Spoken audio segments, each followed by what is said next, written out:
जय हिंद। इससे पहले के क्लास में हम आपको फ्लावर यानी फूल के A to Z parts function के बारे में समझा दिए थे। अब इसमें हम लोग परागण और निषेचन समझेंगे। परागण कितने प्रकार का होता है, पर परागण और स्वपरागण, और किन किन चीज़ों से परागण हो सकता है। देखिए परागण क्या होता है, पराग कण का वर्तिकाग्र तक पहुंचना परागण कहलाता है। आपको हम पढ़ा दिए थे कि ये है पराग कोश, इसमें छोटे छोटे कण भरे हैं जिसे हम पराग कण कहते हैं। तो पराग कण का इस मादा भाग का सबसे ऊपरी भाग को हम वर्तिकाग्र कहते थे, हम आपको बताए थे स्टिग्मा फ्लावर वाले पार्ट में। तो ये यहाँ से यहाँ तक पहुँचना क्या कहलाता है, परागण कहलाता है। अब ये इसी से ये प्रजनन करते हैं। अब देखिए प्रजनन ये लोग खुद से, ये डायरेक्ट यहाँ से यहाँ नहीं आ सकता है, इसके लिए किसी माध्यम की ज़रूरत पड़ती है। या हवा के द्वारा हो सकता है, या कीड़े मकोड़े द्वारा हो सकता है, मधुमक्खी द्वारा हो सकता है, भौरों द्वारा हो सकता है। तो जो दूसरे के माध्यम से, देखिए ध्यान से, ये मधुमक्खी है। इस मधुमक्खी के पैरों पे देखिएगा तो छोटे छोटे बाल होते हैं, इसके शरीर पे बहुत सारे बाल होते हैं। जब ये मधुमक्खी किसी फूल पर बैठती है तो उनके बालों में ये पराग कण चिपक जाते हैं, और ये मधुमक्खी उसी पे टहलते टहलते जब यहाँ वर्तिकाग्र तक पहुँचती है तो इस वर्तिकाग्र पर चिपचिपा पदार्थ होता है जिससे कि वो उसको चिपका लेता है, और इस प्रकार परागण की क्रिया संपन्न हो जाती है। तो जितने भी फूल होते हैं उनमें ज़्यादातर में परागण की जो क्रिया होती है वो भौरों द्वारा ही होती है। लेकिन ऐसा नहीं है कि केवल भौरे ही परागण करते हैं, परागण के और भी बहुत सारे रास्ते होते हैं।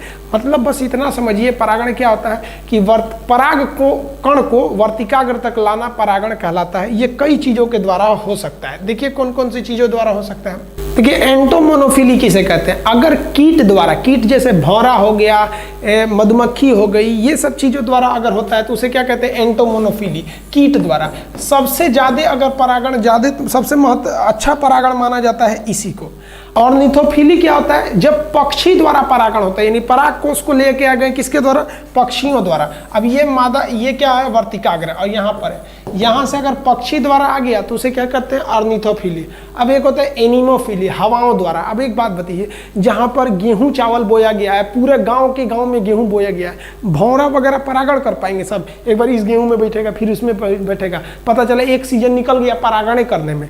तो जो अनाज होते हैं, गेहूँ, ज्वार, बाजरा, मक्का इत्यादि में जो परागण की क्रिया होती है वो हवाओं द्वारा होती है। हवाएं जब उसे लहराती हैं तो एक से दूसरे में वो टच करते हैं, जिससे कि क्या हो जाता है, परागण की क्रिया हो जाती है। तो ये एनिमोफिली। हाइड्रोफिली, जल द्वारा परागण, पानी के द्वारा भी परागण हो सकता है जलीय पौधों में। अब इसमें ज़्यादातर लड़के गलती मार देते हैं, कहेगा कमल के फूल में परागण कैसे होता है, मार दिया वो किसके द्वारा, जल द्वारा। गलत है, कमल के फूल में भौरा द्वारा परागण की क्रिया होती है। अब एक होता है जूफिली, बड़े बड़े जीव जंतुओं द्वारा जब परागण की क्रिया हो जाए तो उसे जूफिली भी कहते हैं। जैसे आप कभी बाग बगीचे में जाते होंगे तो किसी फूल लाइन से लगाया गया होता है, तो आप ऐसे हाथ से टच करते हुए आगे चले जाते हैं, बस आपके हाथ से इसमें का उसमें लग गया, जूफिली। जूफिली का सबसे बड़ा एग्जाम्पल होता है हाथी द्वारा परागण। हाथी परागण कैसे करती है, दुनिया का सबसे बड़ा फूल है रेफ्लेसिया, 40 किलो का होता है, समझ में आया। दूल्हा जब जाता है ना, शुरू में तो परछावना होता है, फूल फेंका जाता है, कहीं गलती से रेफ्लेसिया फूंक दिया, बाहरों फूल बरसाओ मेरा महबूब आया है, तो 40 किलो का फूल हाचाक से गिरेगा, मरिए जाएंगे वो।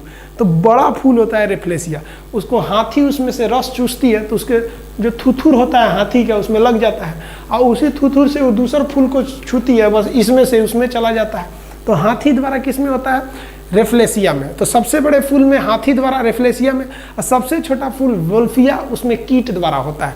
ज़्यादातर परागण कीटों के द्वारा होता है। इसका PDF हम आपको डिस्क्रिप्शन में दे देंगे। बहुत से लड़कों को ये नहीं पता होता है डिस्क्रिप्शन किधर रहता है, नीचे देखिएगा कोई से बटन रहता है, उसको दाबिएगा तो उसी में मिलेगा आपको PDF। आगे समझते हैं। ये परागण भी ना दो तरह से होता है, एक होता है स्वपरागण, एक होता है पर परागण। अब ये स्वपरागण और पर परागण क्या होता है, एक ही पेड़ में अगर परागण की क्रिया हो जाती है एक ही पेड़ से तो उसे कहते हैं स्वपरागण, और एक पेड़ से दूसरे पेड़ में हो जाए तो उसे कहते हैं पर परागण। तो आप इसका एग्जाम्पल समझिए। देखिए यहाँ एक एग्जाम्पल में देखिए, एक ही पौधे में 2 फूल लगे। आप देखिए तो ये फूल नंबर A से इसी में हो गया परागण, तो ये क्या है, स्वपरागण। इसी से इसमें चला गया, ये भी है स्वपरागण, एक ही पौधे में हो गया। तो लेकिन अगर भौरा इस फूल पर बैठा और इसके पराग कण को अपने पंखों में फंसा लिया, या मधुमक्खी फंसा लिया, और उड़ के ये दूसरे फूल पे चला गया, तो ये स्वपरागण नहीं है, अब ये क्रॉस पॉलिनेशन है, पर परागण। ये क्या है, स्वपरागण सेल्फ पॉलिनेशन, और ये क्या है, क्रॉस पॉलिनेशन। अब आप कहिएगा कि सर इसमें अच्छा कौन सा होता है, तो इसमें अच्छा जो होता है वो पर परागण होता है दूसरे जगह में। इससे पर परागण होगा तो जो अगला नस्ल आएगा, जो अगली फूल आएगी वो बहुत अच्छी होती है, और नहीं तो अगर स्वपरागण होगा तो अगला फूल अच्छा नहीं आएगा। तो आप लोग देखते हो गमला में गुलाब का फूल बोते होते छितर जाता होगा, और वही जो गिफ्टवा देते हैं फूलवा खरीद के लाते हैं वो बड़ी अच्छा खिलता है, तो वो कौन सा है, क्रॉस पॉलिनेशन से। इसीलिए पंडित जी लोग भी जब लड़का लड़की की शादी करते हैं ना तो कुंडली मिलाते हैं कि कोनो एक के मैच मत कर जाए, एक के गोत्र मतलब कुछ कुछ मैच मत कर जाए। मैच ना करे, मैच कर गया मतलब क्या है, स्वपरागण। तो क्या चाहते हैं, दूर से हो एकदम, ताकि क्या हो, पर परागण, कि जो अगला नस्ल आ रहा है बबुआ झुनझुना छोटुआ वो बहुत टैलेंटेड होगा, और ना तो अगले बगले मोहल्ला वल्ला में फंसा लेंगे तो वही भोद्दा पैदा हो जाएगा। तो लड़कियाँ क्या कहेगी, सोचरा मेरा लड़कवा भोद्दा है, अपने बाप पे पड़ गया है। अरे पगली, बाप पे कहाँ पड़ा है, तू मोहल्ले में फसल थी तो क्या होगा, दूर फंसो। परागण समझ में आ गया।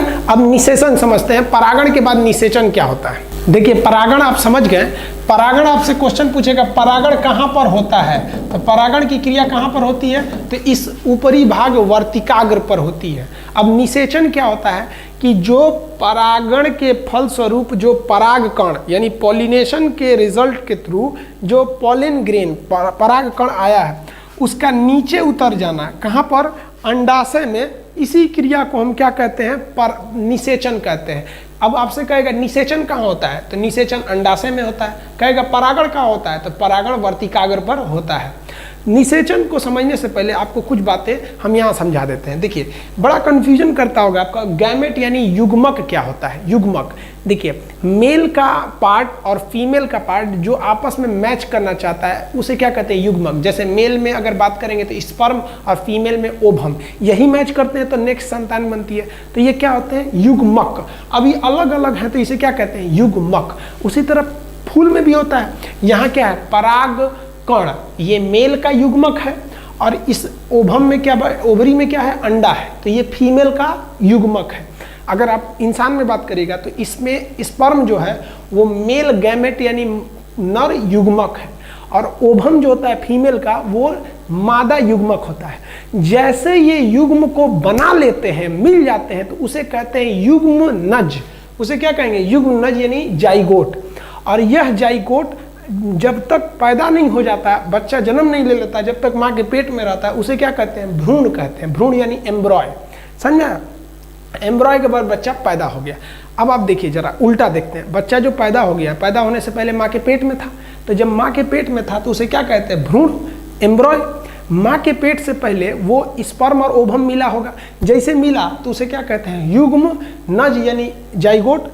और मिलने से पहले जब अलग अलग था तो उसे क्या कहते हैं, युग्मक यानी गैमेट कहते हैं। तो हम आपसे पूछते हैं इसमें अकेला कौन रहता है, तो गैमेट रहता है अकेला। जोड़ा में कौन रहते हैं, ग्रुप में कौन रहते हैं, तो ये दोनों ग्रुप में रहते हैं। जाइगोट ये ना मेल और फीमेल के मिलने से बना है, और इसी का ये बड़ा रूप क्या कहलाता है, एम्ब्रॉय कहलाता है। देखिए इन दोनों में ज्यादा का अंतर नहीं होता है। युग्म नज विकसित होकर क्या बनता है, भ्रूण, और पूरी तरह से भ्रूण जो विकसित हो जाता है वही बच्चा बनता है। तो ये आप साइड में थोड़ा याद रखिएगा। तो अब हम यहाँ आपसे पूछते हैं कि इसमें नर युग्मक यानी मेल गैमेट कौन सा है, तो जो उधर से पराग कण आ रहा है, और फीमेल गैमेट कौन है, तो इस अंडा में जो उपस्थित होगा अंदर वो फीमेल गैमेट है। जैसे ये मिल जाएंगे क्या बन जाएंगे, जाइगोट यानी युग्मनज, और वो बड़ा हो जाएगा तो क्या कहेंगे, भ्रूण। अब पूरी तरह से बड़ा हो जाएगा तो उसे क्या कहेंगे, बेबी। यहाँ हम समझते हैं निषेचन यानी फर्टिलाइजेशन के बारे में। निषेचन की क्रिया अंडाशय में होती है, वर्तिकाग्र से जब वो परागकण नीचे आता है। इसमें एक सिस्टम होता है कि परागकण बहुत से होते हैं लेकिन नीचे तक केवल 2 ही पहुंचता है, बाकी सब ऊपर ही रह जाते हैं। 2 ही के आने का ही रास्ता रहता है।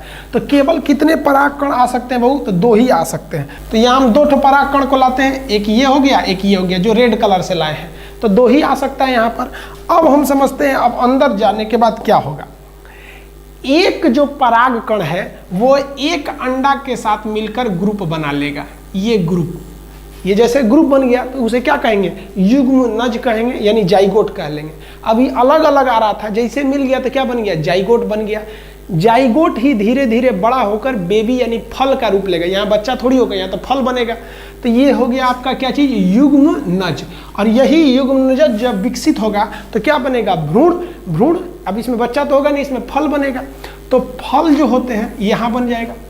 अब इस फल जो विकसित होता है, जैसे माँ के पेट में बच्चा विकसित होता है तो उसको खाना कहाँ से मिलता है, प्लेसेंटा द्वारा मिलता है, जो माँ खाती है उसी के रास्ते। तो इसको कहाँ से मिलेगा, तो इसको मिलता है इंडोस्पर्म द्वारा। इंडोस्पर्म क्या कहलाते हैं, देखिए ध्यान से, मादा के पास 3 अंडे होते हैं किसी भी फूल में, जिसमें एक ही अंडा निषेचन में भाग लिया था, बाकी बचा 2 अंडा, और नर का 2 परागकण आया था, उसमें एक ही गया, अभी भी एक परागकण बचा है। तो ये अलग वाला परागकण इससे ग्रुप बना लेता है। तो ये जो हो गए सब, इसे कहते हैं हम लोग इंडोस्पर्म। इंडोस्पर्म को हिंदी में क्या कहते हैं, भ्रूण कोश। अब आपसे कहेगा भ्रूण कोश का काम क्या है, तो भ्रूण कोश का काम है जो भ्रूण यानी जो एम्ब्रॉय है उसको भोजन देना। भ्रूण मतलब छोटा बच्चा, जो फल है, जब फल एकदम छोटा रहता है तो उसे क्या कहते हैं, भ्रूण। धीरे धीरे देखते हुए फल बड़ा होता होगा। समझ में आया कि नहीं आ गया, किसी को कोई दिक्कत। तो आपसे पूछेगा कि निषेचन कहाँ होता है, तो निषेचन अंडाशय में होता है। निषेचन के फलस्वरूप कितने चीज बनते हैं, तो 2। एक बनता है आपका भ्रूण जो आगे जाके बन जाता है फल, और एक बनता है इंडोस्पर्म यानी भ्रूण कोश जो फल को भोजन दे रहा होता है, बाद में वो समाप्त हो जाता है। और क्वेश्चन क्या कहेगा, कहेगा कि निषेचन के फलस्वरूप कितने परागकण नीचे आते हैं, तो 2। पहले से मादा में कितने अंडे रहते हैं, तो 3। भ्रूण बनने से पहले क्या होता है, युग्मनज। युग्मनज में कितने भाग लेते हैं, तो केवल 2, एक परागकण और एक अंडा। अब कहेगा कि भ्रूण कोश बनाने में कितने, तो 3 ठो, 2 ठो तो मादा का अंडा और 1 ठो नर का परागकण। तो ये समझ में आया। अब इसमें पूछ देता है कि अकेला कौन था, तो परागकण जब उधर था तो अकेला था, अंडा जब इधर था तो ये भी अकेला था। यानी अकेले की बात करेंगे तो गैमेट जो था यानी युग्मक, ये अकेला था। जैसे ही परागण के बाद निषेचन हुआ, ये अकेला नहीं हो गया, जुड़ गया। तो यहाँ देखिए, जो निषेचन के फलस्वरूप युग्मक बना है, 2 ठो का जोड़ा युग्मक, ये क्या है, डुप्लाइड है, यानी 2 ठो है। इसी का विकसित रूप जो होता है एम्ब्रॉय यानी भ्रूण, तो वो भी तो डुप्लाइड होगा, 2 ही से मिलकर बना है, बस साइज में बड़ा है। कहेगा ट्रिप्लाइड कौन होता है, जिसमें 3 गो किस्में पाए जाते हैं, तो ट्रिप्लाइड जो होता है वो इंडोस्पर्म यानी भ्रूण कोश ट्रिप्लाइड होता है, इसमें 3 गो कण होते हैं, ट्रिप्लाइड। कहेगा कि युग्मक क्या होते हैं, तो युग्मक जो होते हैं हेप्लाइड होता है, अकेला होता है। कहेगा युग्मनज कैसे होते हैं, तो डुप्लाइड होते हैं। तो निषेचन समझ में आ गया। निषेचन कहाँ होता है, तो निषेचन की क्रिया अंडाशय में होती है। निषेचन के फलस्वरूप क्या बनता है, फल बनता है। इसके आधार पर फल को हम लोग कई भाग में बांटते हैं। निषेचन में अगर फल, निषेचन अंडाशय में हो गया तो सत्य फल, अंडाशय अगर छेद है अंडाशय में तो ये पुष्पासन में चला आएगा तो इसे असत्य फल। इसके आधार पर हम फलों को कई भाग में बांटेंगे, सत्य फल, असत्य फल, संग्रथित फल, मांसल फल, सूखा फल, फल भित्ति के आधार पर भागेंगे। टोटल 9-10 टाइप का बांटेंगे फल के चैप्टर में।